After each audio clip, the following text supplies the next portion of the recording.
business at since nagsisimula pa lang, mas okay ba na kumuha na lang ng sariling bookkeeper or accounting? Marami ako naririnig na mahal daw pag ganon. Kaso kung ako maglalakad, di ko alam saan magsisimula. Ayun, case by case basis naman to.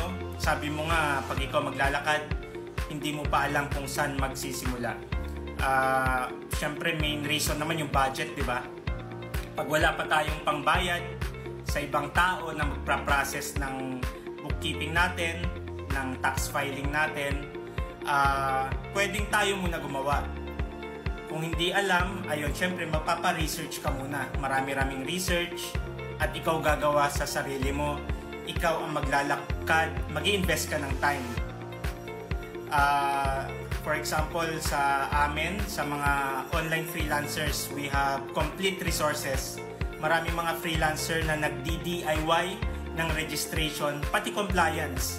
So, wala silang binabayaran. Time lang yung ini-invest nila. Nakapag-register sila sa BIR, nakakapag-file sila ng income tax return. Pero meron din naman yung mga clients namin na binayaran kami para kami yung gumawa ng kanilang BIR registration, pati yung pagpa-file ng tax nila. So, depende yan sa situation mo.